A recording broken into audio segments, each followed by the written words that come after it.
Welcome to Earthworm Slumber Party, where we are exploring big ideas playfully.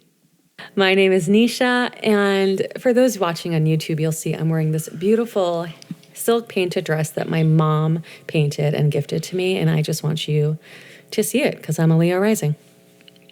That is beautiful, and the dress you're wearing is truly gorgeous. My name is Opulence, and I have a little joke for you today, Nisha. Why don't eggs tell jokes? Oh gosh, I should know egg jokes. Because they don't know how to crack you up? Because they would crack each other up. Oh, okay, close.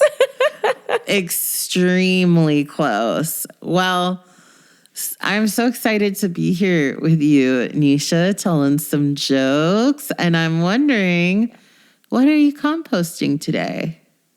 What am I composting? I am composting perfectionism. I think that must be a constant Virgo struggle, to be quite honest. And I will say, we're recording this on March 10th, and I think the eclipse for Virgo is happening on Thursday. And that means the South Node eclipse. So that means it's a time to let go of that perfectionism.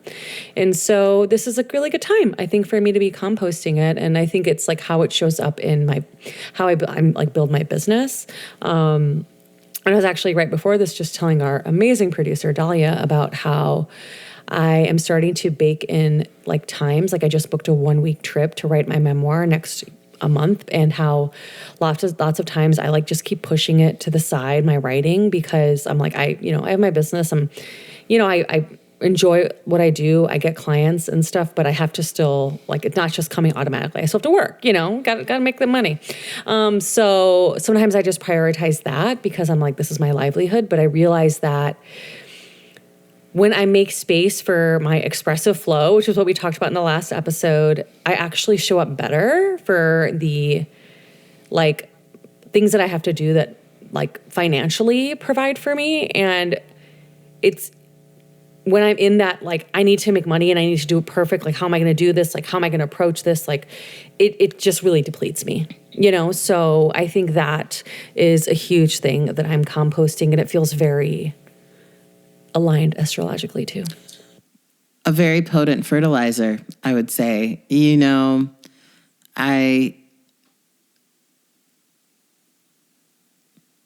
It's both a Virgo struggle, but maybe also a life struggle, especially for business owners. And sometimes when my perfectionism is really intense, I kind of ask myself, what am I anxious about?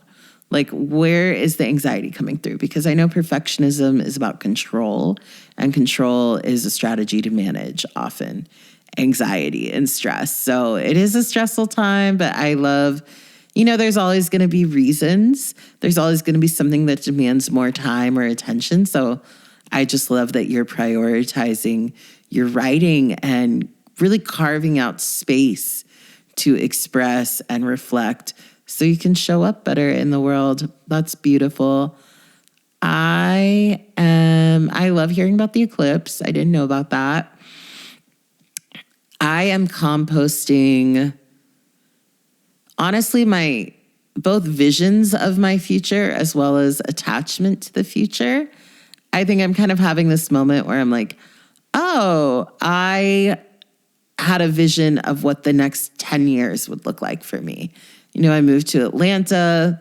I didn't know everything. I was will I buy a house? I don't know. Will I keep living where I live? I don't know. But I just saw myself staying in Atlanta and growing old in Atlanta and for a minute and taking care of my parents here. And I just felt very tied to being here. And I was really doing all the things people do when they settle into a house, spend money on junk, filling my house with junk, beautiful junk. But I'm also reckoning with what I'm sure a lot of people are dealing with right now, which is turns out I'm profoundly affected by politics, even if I choose to ignore it, it still has huge impact on my life. And I think collectively, we're all kind of learning that lesson. For me, what that means is that I'm seriously thinking about moving out of the country.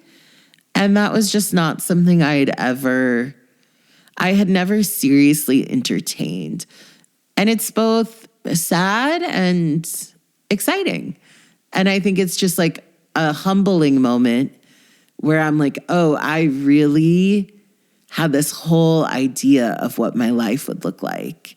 And it didn't even occur to me that it would change or that I would be uprooted by something out of my control like politics. And so, yeah, just holding all of that, feeling the grief, and also opening to the possibilities, the unlimited possibilities that are the future. And, you know, one of my favorite quotes is like, we take our ideas of the past to inform our idea of the future.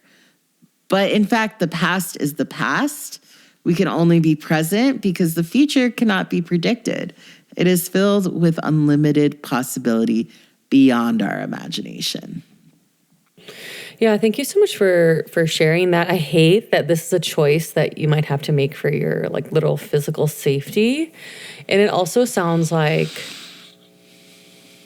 not being attached to this outcome, which I feel like is a very like Hindu Buddhist like, you know, vibe, is very liberating for you and is opening up new possibilities for you as well. So I'm glad that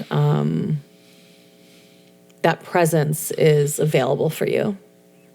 Thank you. Yeah, you know, I think as sad as it is and as difficult or overwhelming as it can be, at the same time, I also have to believe that the future is delicious and I'm going to love it.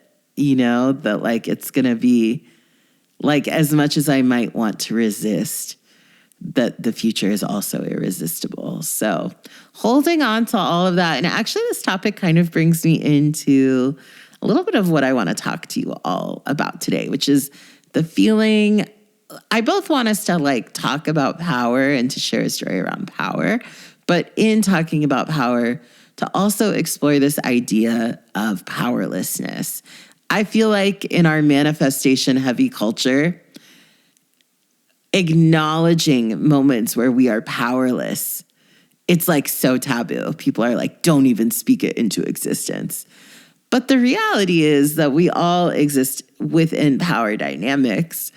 And I think we all experience dynamics or relationships, moments, some like large like dynamics we might have with systems or structures, dynamics we might have with each other interpersonally, where we experience powerlessness. And before I really take us in, I want to ask you, Nisha, have you ever had a moment where you just like had a very felt sense or experience of powerlessness?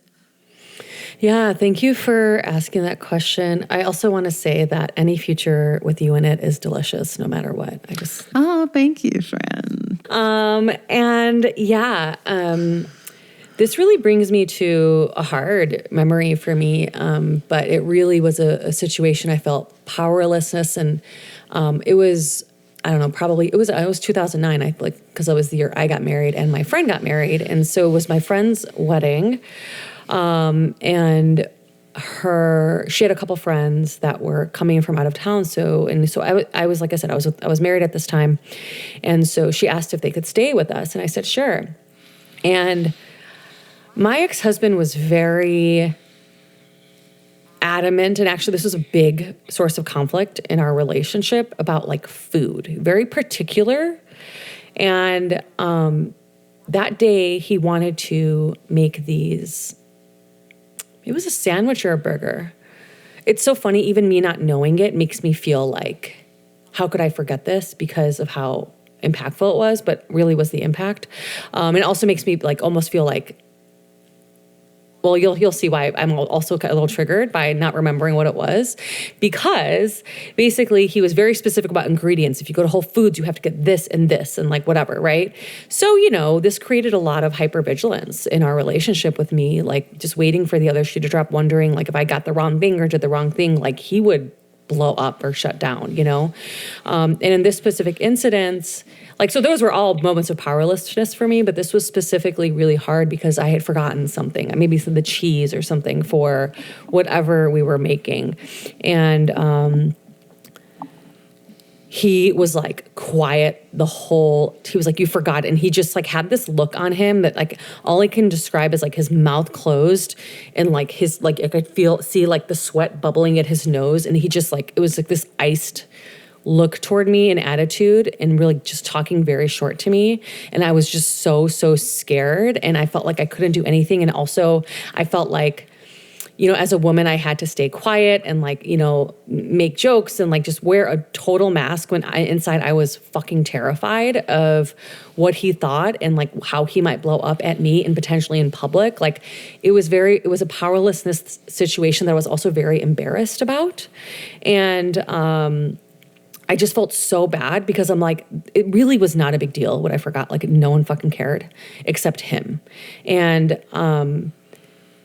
it just, I mean, every night when I think about it, I'm just like, oh, my shoulders scrunch up. I'm just like, it's just so like hard because I'm like, all I want to keep yelling is it's not a big deal, but it didn't matter that I thought that it wasn't a big deal. It didn't matter that my friend and her partner didn't give a shit, you know? What mattered was that he thought it was a big deal. And if he thought it was a big deal, then everyone has to know that it was a big deal, even if you don't believe it or not. And after, you know, I kind of like found some time away and I told one of the people, the people that like that was staying, I told her, I'm like, you know, I'm so sorry. Like, I didn't, you know, I'm so sorry for like the tension. She's like, no, like he's the same way, talking about her partner.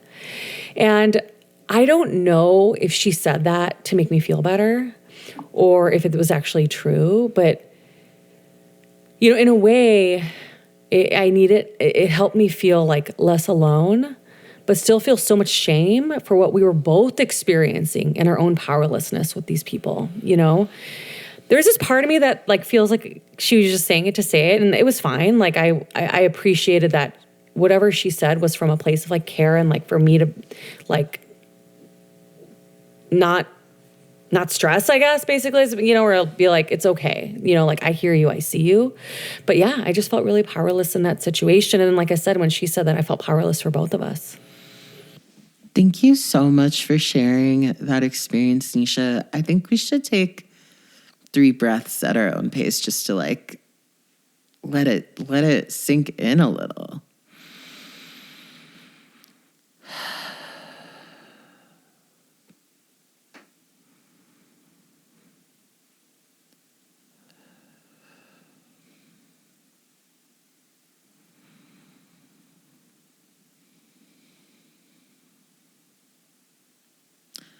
I really appreciate you sharing and sharing so honestly, because I think that all of us have had an experience like that, whether it's with a parent, a partner, or even a coworker or just a random person in public, where the way another person reacts dictates the situation, which could be arbitrary, could be frivolous, but because this person is responding in such an extreme way, they are exerting power over us.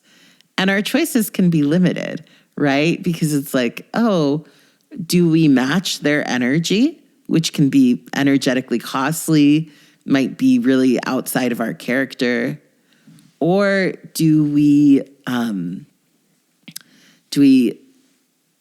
essentially like, the word coming to mind is subvert. So do we subvert power somehow, whether that's making a joke or something, or do we just kind of allow it to play out and do our best to keep it moving? And obviously that looks different depending on the type of relationship. I think what you're sharing is like, oh, this was like a relational dynamic that created larger dynamics in your relationship of feeling like constantly on eggshells, constantly trying to be mindful and aware to not cause these explosions from your partner. But that last part about your friend saying like, don't worry, my partner is the same way. I think that part of the story kind of it shifts it from this being an interpersonal dynamic between you and your partner to shedding light on like, you know, it kind of gives context or backstory to the power dynamic between you and your ex-partner, where it's like, how was this not just his own dysregulation or reaction to things not being a certain way? How was that dynamic also fueled by how he held, by the roles you held in a larger societal context and the power he held in a societal context? So much so that your friend, your peer, is in a very similar dynamic with her partner, you know, that maybe even the act of like leaving their home or being guests might be providing her relief from holding that dynamic with her partner in that moment, but it was playing out with both of you together. Yeah. Thanks for that reflection about how that may have been a space of relief for her. I hadn't even thought about that, especially with everything I was, you know, it's so hard to like attune to other things when like, yeah, when you're walking on eggshells. But yeah, absolutely. Like there are larger patterns at play for sure. And that is what these power dynamics are. They're not just like interpersonal, right? They are on different levels. Absolutely. Because none of our relationships happen in a vacuum. So I think like there is a cultural context or a cultural, I'm struggling to think of the word, but essentially like a cultural almost predisposition for like certain people, like men, to be able to have freakouts like that. And there's a way where it's like there's a familiarity or a normalization around it, and there can be even justification around it. And I think these ideas have shifted a little, but sometimes those ideas are like, oh, well, you know, like men and their hormones, or like, you know, there's all these reasons why it's okay for that. But I don't want to get too into gender-based stereotypes, but I really appreciate you sharing. And it kind of connects to what I wanted to share today. You know, I am a conflict navigator, and obviously I'm also someone that's just a person in the world. And I think I wanted to share and just open up a conversation around power and the grief we feel in power, and also sometimes how love contributes to power dynamics, and just like create space to talk and reflect. Before I go too far from the experience you shared, there was something else I wanted to reflect on. You know what? It just left my mind, so maybe it'll come back to me. But, you know, as a conflict mediator, I noticed, this is what I wanted to share. I wanted to share that a lot of the couples that I do couples counseling or conflict mediation with, often there is this experience of isolation or people not being honest with others about the truth of their dynamic. And I think that is just another aspect of it. So I think it is so powerful, like both for you to give voice to the shame, but also like for you to have been witnessed in the dynamic. I think is a really powerful part of it, because, you know, I've worked with couples who have been together sometimes for decades. And I think that like when they come to me and the container we create where I'm like, yes, we can talk about violence here. I'm not going to go to the police. When we create those containers and people feel safe to acknowledge what they themselves may have been minimizing or avoiding, it's very poignant.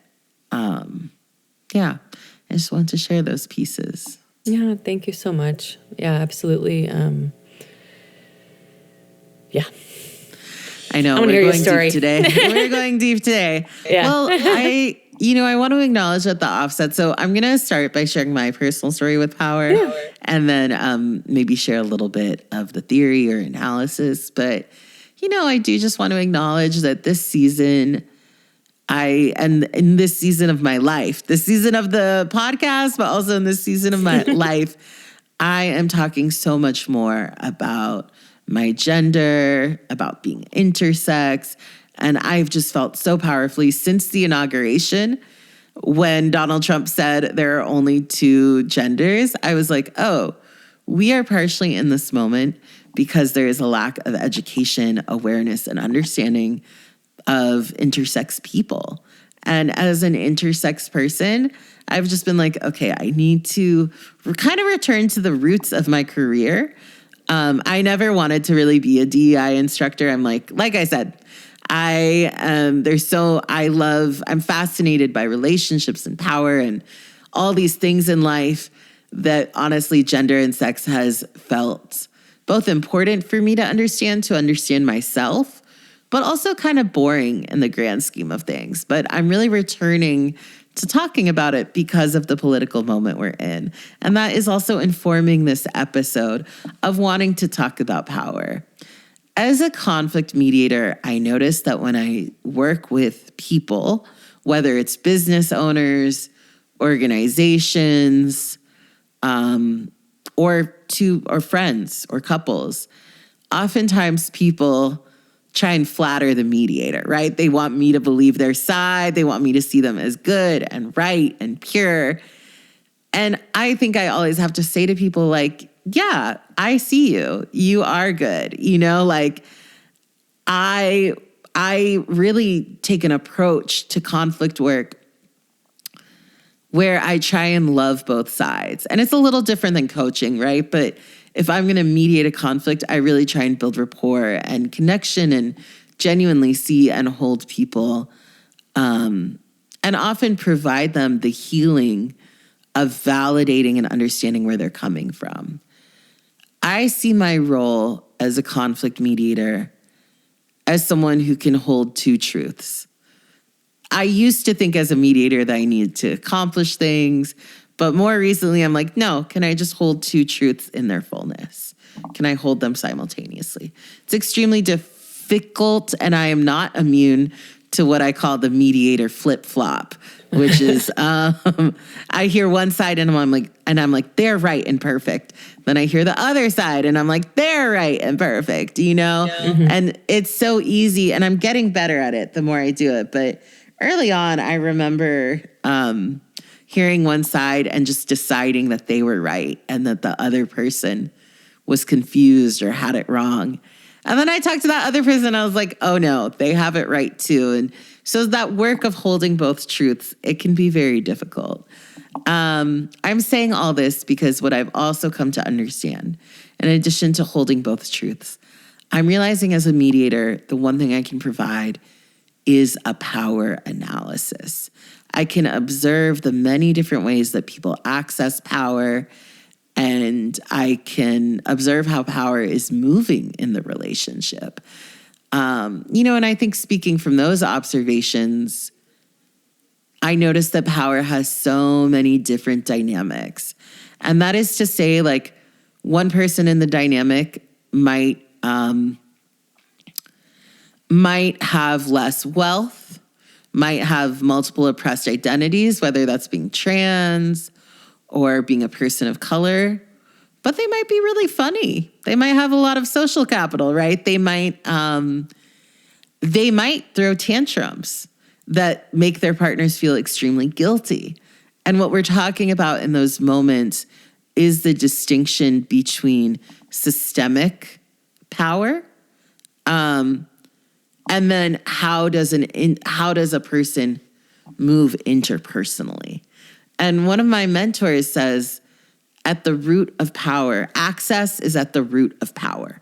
And I think that gives us a really powerful framework that is dynamic. It can both speak to, I see how when we think of systemic privilege and systemic power, we can see, like, if you have wealth to afford a lawyer, right, you get to access a higher tier of justice, right?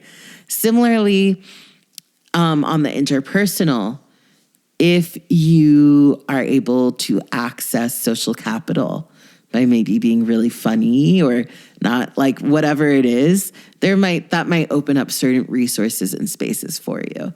I'm both trying to capture in this, just to name, how dynamic power is, but also how rigid it is. So very often when I'm mediating conflicts, I notice that one person both people often feel powerless to the dynamic or to the other person. And that can be a huge part of the conflict. Not always, but often. And so I think part of my work as a conflict mediator is to kind of look at people and say like, okay, you both felt powerless to the other person, but one of you in this situation was literally the other person's supervisor, or one of you in this situation literally has this form of systemic power. And so then what it gets into is saying, you both had power over each other, but one aspect of power here is extremely rigid. The other aspect of power here might be a felt sense, or that person's own difficulty enforcing boundaries or saying no. And I think that it's all very murky and gray, but it pulls out kind of a form, maybe not an accountability, but it brings up these questions that are like, if I know that you never say no to me, Nisha, on one aspect, it might be that I'm not conscious of that. And I do feel that I'm just asking you questions and taking you at face value. But it might be that you feel extremely maligned by me because you feel that you know that, like, I know you never say no to me, even when you should, and you feel hurt by me making asks of you. So I just want to pull out these bigger themes. They really fascinate me. I think as a mediator, often people want me to say they're right or wrong. And what I've continued to embrace is that, like, when I talk to people and they're like, you need to hold that other person accountable, I'm like, accountable to what? Like, what agreements did you all have? And so I think when it comes into righteousness, who's right, who's wrong, I may personally align along that. But at the end of the day, I'm a stranger entering a situation. And I really think that people's community, their close people who should be giving them feedback, those are the people who can really align with you on a spectrum of righteousness. But I'm really just there to describe the power dynamics, how I see power moving, and to allow people hopefully to have some clarity based on that. I'm just going to pause for a breath. I just shared a lot of analysis. Mm-hmm. Go ahead, Nisha. Oh no, I was just I'm taking a few notes, so don't forget to like respond. But I definitely want you to finish your story before I respond. Oh, okay, cool. Yeah, I know. I kind of went in reverse order. I started with analysis instead of my personal experience, but I also just want to say that I'm also mindful as a conflict navigator, and I use that term conflict navigation instead of conflict resolution because I just don't think all conflicts can be resolved, especially when we're talking, like when we are moving in this context of hundreds of years of oppression that are still playing out and have not been intervened on, right? And so it's like when I get called into an organization, which, you know, I always have talked about my work through the lens of conflict, but very often organizations, the conflict is rooted in difference. It's rooted in difference in culture, often difference of race, and leadership trying to create an equitable environment, but struggling along the tension lines. I think in organizational work, you know, when there is race-based conflict or tension, it is bigger than this moment, and we can't solve it overnight. We can't just make it go away. This is bringing me to another principle I love in transformative justice and conflict navigation, which is like the intervention has to match the harm. Mm-hmm. And I think especially when intervening in dynamics of intimate partner violence, you know, if your partner,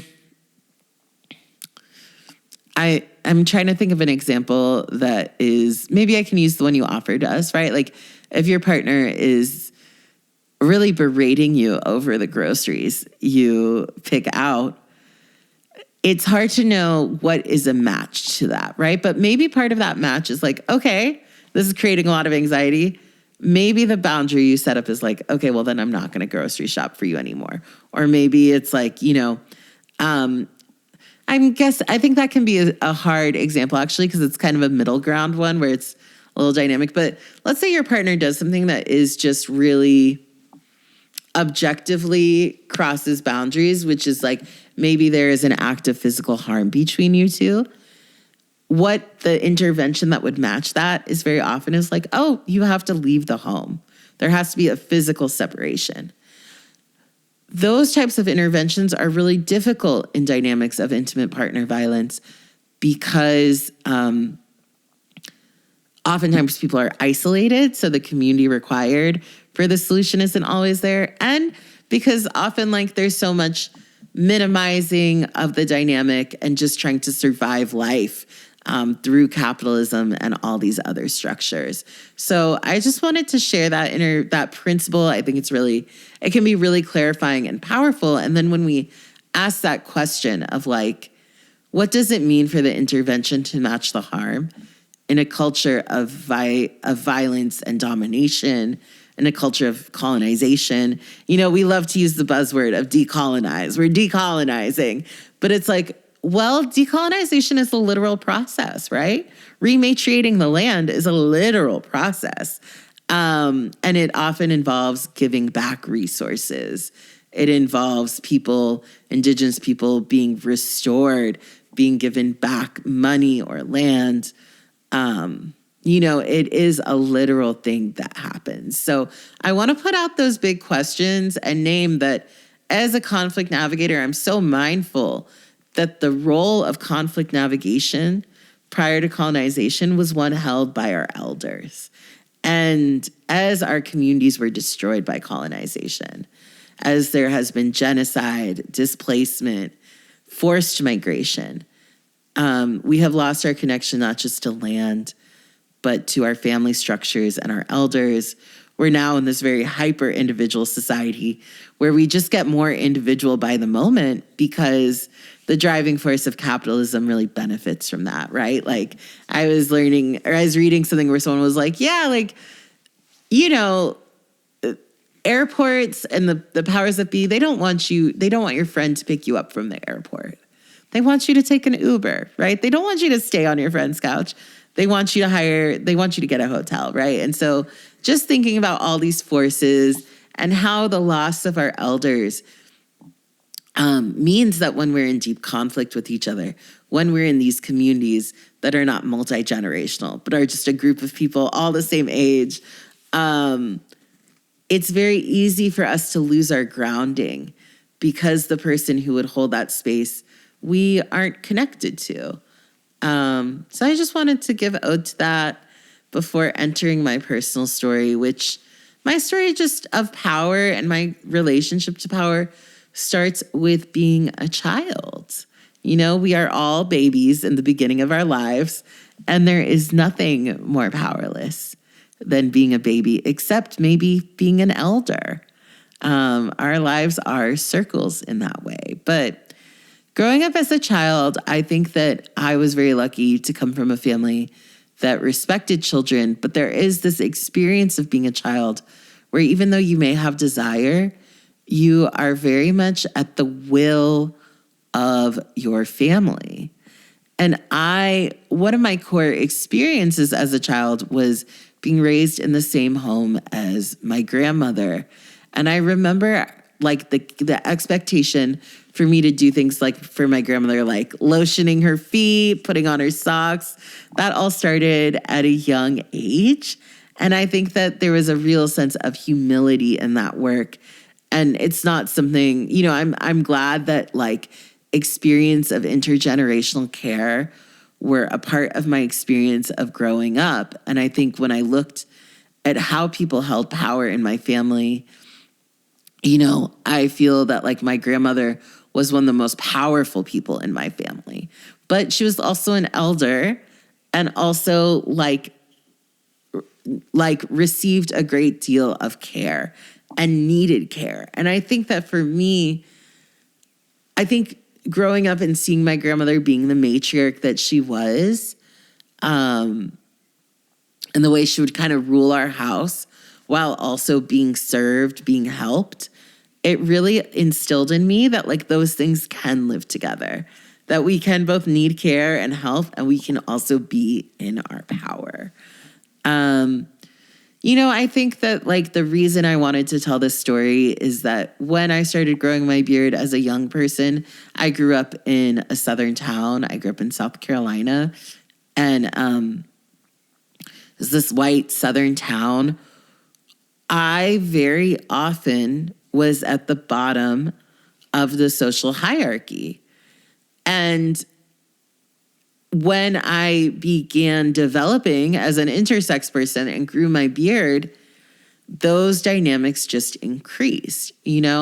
I think when I think about being like a high schooler or a young person in South Carolina, I had a best friend who was white, and very often our friends, I would introduce them to my other friends, and then they would become really good friends with my best friend, and they would start hanging out without me. And when this first started happening, I was jealous, but I held a lot of grace around those feelings, because you can't demand other people spend time with you. But over the course of, I would say maybe 7 years, I began to see the pattern so repeatedly that it was undeniable. And I described it to a friend as like what it can be like to feel glass walls all around you in all your relationships, so that they actually create a prison around you. And it's a prison of an unverbalized race-based hierarchy where white people will always choose each other over you, and you just find yourself continually at the bottom. And that can look so many different ways. From not being invited to hang out, from people forgetting to invite you to things, thinking they invited you, but never inviting you. All these small moments that build up to this experience of race-based discrimination, essentially. I know that we talk about them as macroaggressions and microaggressions. For me, I was actually socially canceled by my friend group. And that cancellation is one that in the moment I was really like, wow, there's not a lot of forgiveness for me. There's not a lot of curiosity around my experience. There is actually a readiness to release me. And I realized that the flexibility and love and care other people had in their relationships to each other was missing in their relationship to me, which is both, I think, a result of just a lack of friendship, right? Like the literal threads and capacity that holds us together. But then when you dig a little deeper, you're like, well, why aren't those threads there? And I think it came back over and over again to systemic oppression. And I think that's why my power analysis includes such attention to what is systemic and what is interpersonal, because the systemic often plays out in the interpersonal. And I think in this moment, a lot of trans and intersex people are feeling what we've previously felt as interpersonal discrimination becoming systemic. And it definitely adds a level of terror. I left this community and I went to Los Angeles. And what I realized there is, while white power, to me, I mean, it's still strong in Los Angeles, but it's definitely weaker in certain areas. It's very different from the South. But I realized that capitalism is much stronger. And so just realizing like these dynamics of power still exist, but sometimes the dynamics shift. But often I continued just to find myself at the receiving end of what it is to be powerless. I share all this, and there is like a little turn in this story, which is just to say that, I've been reconnecting with my family. I moved back to the South. I did these things because during my time in LA, I was able to root in something known as personal power. So our own image of ourselves, our inherent worth, and our sense of agency, right? Because while we may be at the whim of these systems, we also have choice. Obviously, our choice is informed by access and power, but we still have choice. And I think that claiming of choice, choosing to reflect on our lives and making the choice to make different decisions, is one of the first steps towards claiming our personal power. Personal power doesn't magically dissolve the systemic, but it is a choice to claim agency in the face of a systemic oppression.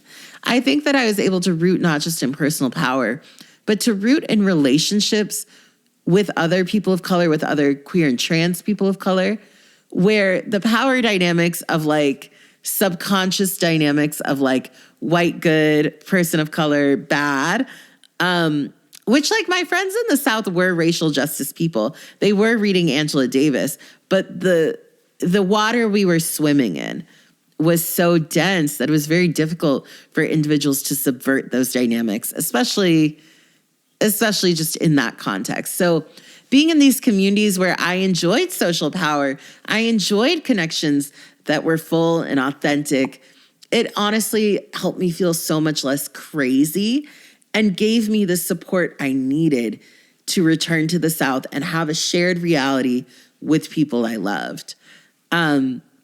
I think returning to the South, it's such a different place, and we all culturally have grown. What I have since realized is that, like, even growing up, I was always surrounded by people of color, some very light-skinned people of color, honestly. But there is also a way where I was privileging white power, and their rejection was so much deeper. So my return to the South has been really beautiful, and I've been able to continue to subvert these power dynamics through my own valuing of other people of color and my own awareness of these power dynamics and the ability to disengage with them to a degree when they play out, right? But I want to finish this with a conversation I had with my brother a couple weeks ago where I was talking to him, and he was like, you know, when you were a young person, when you learned about oppression, I couldn't talk to you without you getting angry at me and without you having a tantrum or blowing up, kind of similar to your ex-husband, honestly, and just telling me I was being problematic. And I was like, yeah, because I was living in a culture of violence that devalued me so deeply that it was almost like every day I was being punched in the face by people who loved me. And when I realized what was happening, when I learned about oppression, when I learned that women are oppressed, and it's not that I didn't learn about any women artists because there were no women artists. I realized I never learned about women artists because women are oppressed. And I realized that I was being punched in the face every day. I no longer wanted to be punched in the face. Not by you or not by anyone, and to interact with you with the awareness of what your little jokes or words were doing, I couldn't stand for it. And it actually meant we had to break relationship until we could come back together. And in that process, I stopped talking to my family for 2 years while I lived in LA. When I came back into contact with my family, they were so careful with me. And it was exactly what I wanted and needed, to be treated with deep care and intention. They were doing it out of fear. You know, there was a way where my choosing to disengage was a way of reclaiming power in the dynamic. But, you know, I don't know how they would feel about all of this. I think that, like, sometimes people feel very frustrated when people take power like that in individual dynamics. But for me, it was really helpful. Anyways, that's my story and my meditations on power and just the grief that comes with having to be powerlessness, but also the self-love and the community love that we can find when we choose each other, honestly, and when we choose to connect outside of these dynamics that the world puts on us or incentivizes. You know, another interaction I had with my brother was him telling me this story that this is a wild thing for him to say, but he was saying that sometimes his coworkers or his friends will tell him, you know, when they're having a baby, what their name will be. And my brother likes to make a joke where he'll say, oh, that's a great name. I think that'll go if your child ever decides to transition, they can still use that name or an easy variation of that name. And the people he says this to get really offended. And I think it was interesting for him to share this with me somewhat thoughtlessly on his end, because I was like, oh, that's a wild joke for you to make. How interesting that you, probably one of the most transphobic people I know, not out of the desire to be transphobic, but just out of like sheer ignorance. How interesting that you're the person bringing trans people up in these relationships. But it also revealed to me that my brother has relationships and is in contact with people that I will never meet or talk to.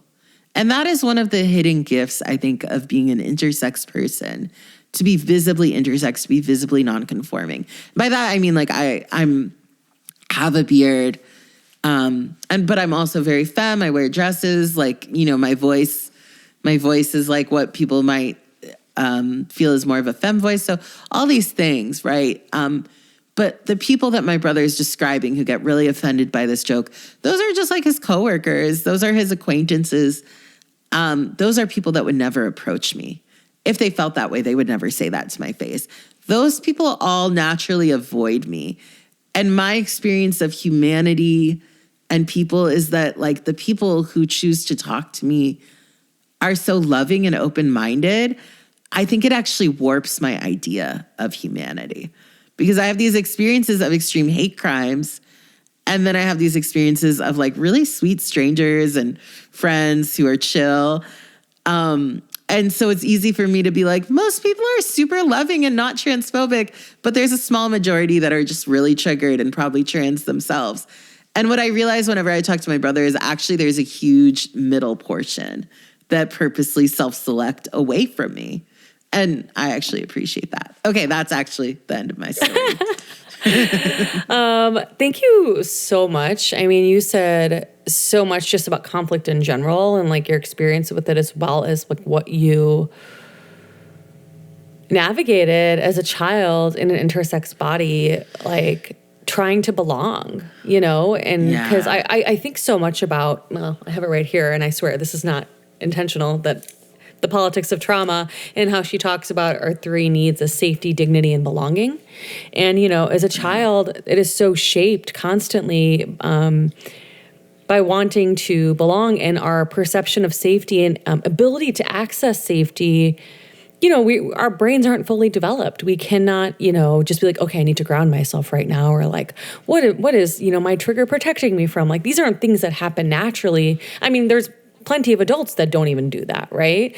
I feel like people like you and I, Opulence, like might get deeper because of like the work that we are so intimate with. But, you know, that belonging really, really shapes, can shape how we respond to power dynamics that exist from that systemic level, as well as those interpersonal, like, interactions. And one thing I thought about, I mean, I thought about so much, I like was writing notes because I'm like, I'm going to forget stuff, was that, you know, there's one thing that I think about often, and you might have seen this, but Kai Cheng Tom's, like, they have like this nervous system map that has different nervous system responses based on whether you have power over or under. And I use it in my trauma-informed course for library workers. And that always like blows them away to see like how people respond differently when they have certain types of power, and how, and what I think is really fascinating in terms of like conflict navigation, as you put it, is how are you navigating this from a systemic lens, like you are someone's supervisor, or you are a white man, or whatever the power might be, as well as what the interpersonal dynamics are as well. Like, okay, you can access social capital, or you're a more, you know, maybe you have power under, but you're a more social person, and your boss is more of, I don't know, an introvert or whatever, someone who just is not, you know, too social or whatever. So what is happening and what's at play there? And I think it's important to acknowledge both, while also, you know, being very cognizant of how systemic power is so pervasive. And also thinking about when there are different types of systemic power. And one thing you mentioned at the beginning was like the educational piece, and how when there are these systemic, like these ideologies of power over, whether it's white supremacy, the gender binary, colonization, patriarchy, classism, ableism, all this stuff, we are not educated to know the other stories. Like those stories of people who have been hurt are suppressed in order to maintain the stories of people in power, in order for us to have empathy for the people in power and not have empathy for, the people who don't have power, which is why there's that hashtag like Oscars so white, because Oscars so often get awarded to films that have more of a dominant ideology. If you think of like Oppenheimer, right, and white actors and whatnot, and I was just like thinking about all these things. I was thinking about so many things, and I appreciate what you shared, just about being a baby, and how it's really interesting when you said like elders held all of this, we're the original like conflict mediators. And it's interesting because I sometimes look at elders as people who have power over, and it makes me wonder about the impact of colonization and the diaspora and all these things with how that has shifted. Like, I wonder if a lot of elders feel powerless because they're no longer respected in communities the way they used to be, potentially, Because I do think that has really changed from even my parents' generation to my generation. And now as I get older, I have a different view of it. But it just makes me wonder about how these different systemic forces that have separated us from our land and our communities have changed our perceptions of power as well. And then the last thing I want to respond to with what you talked about was minimizing our stories so that we don't speak to the harm that has been done to us. And it reminded me actually of, I was just at a friend's birthday party, and this friend was very close family friends, with my ex-husband. And I went to this party, like seeing a lot of people that I saw when I was married. Like I hadn't seen these people, some of these people in over 10 years.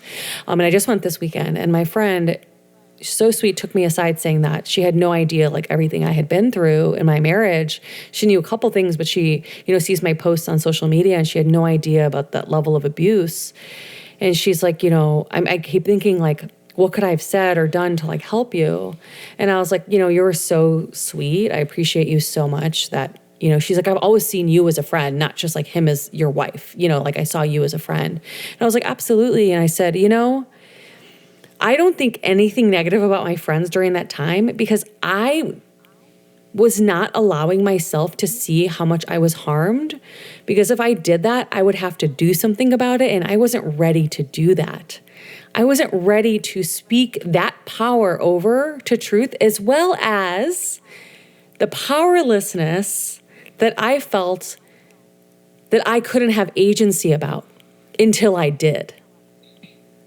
And then when I realized I do have agency here, everything opened up for me. So that kind of brings us to what you said at the end about like power over, power under dynamics can create like this, like I'm the one that this is passively happening to. And also our personal power is exactly what those oppressive forces are trying to suppress or minimize. And that's why it's so important to maximize it in whatever way we can. Wow. Thank you for all these really rich reflections, Nisha. I feel like we could talk about this forever. I think the final thing that I want to, or the final points I want to name is like, one, thank you for seeing this fundamentally as a conversation about belonging. I think that's really insightful. I do think very much when I talk about like, I think a lot of what I'm describing to you is how did my experiences of oppression prevent me from authentic belonging with my family, with my peers, and like what was that experience like to come into friendship, and how did that allow me not only to come into power but to repair these relationships? I think related to that, I think a lot about how as a young person, I never wanted to be seen. I was always trying to hide. And something I went through in starting my business, but through my life, was both the desire to share my voice, but then also not. I remember that once I was invited to speak with Laverne Cox, and such a powerful speech, people in my community have come forward and told me that, like, seeing me speak that day and embody my full self saved their life. Like, a lot of people have told me that like they draw courage from my lived expression. And it was a very pivotal time. I remember the South Carolina newspaper wrote an article about it, and I was not yet out to my family. So I would like shave my beard every time I went to go see them. And I reached out to this newspaper to take down their article about me. And they were like, no, you should not have spoken in a public place if you were not prepared for this. And so it's interesting because so much of my life and my growth process was allowing myself to be seen and allowing myself to be who I truly am. And I'm definitely having a moment of chagrin to go through that whole process, to fully step into it, to have my own business, to have a newsletter, to have this podcast, and then for my identity to literally be outlawed. It's a like very, at times, bitter, full circle, at times funny. And I've actually been thinking of that article because a lot of trans people are going back into the closet, detransitioning right now, or making plans to leave. And I'm like, well, there's a digital footprint I've been trying to scrub for years that it's just unavoidable. But yeah, that comes up in what you share. But like at the end of the day, like in this political moment, while it's difficult, I feel so much more resourced and powerful because of the sense of personal power and belonging I experience. That makes this moment all the more easier.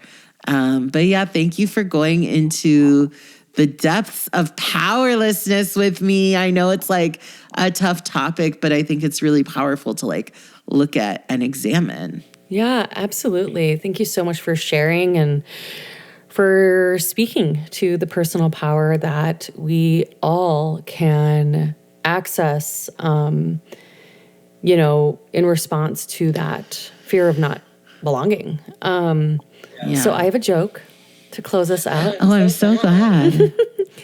I was like, I'm going to get a baby-themed joke. How did Batman decorate Baby Robin's crib? With wings? I don't know. With the Batmobile. I love it. Wow. Thank you so much, Nisha. And thank you, everyone, for listening. Yeah, thank you so much, everyone. Take care. Bye. Bye.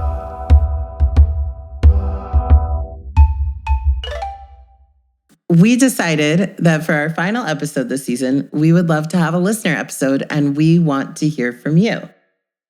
Yeah, we're going to be doing an episode in line with our theme this season about grief, love, and pets. So some questions that can inspire you are, what are some ways you've grieved a pet that surprised you? Share stories of connecting with your pet after they died. And what have your pets taught you about love? So head to that fan mail text message button in our show notes and let us know. And if you just want to send us a message letting us know what you thought about the podcast, we would love that too. Thank you. Bye. Earthworm Slumber Party is hosted by Opulence Abundance and Nisha Modi, edited and scored by Adrien Garbar, and produced by Dalya Guerin.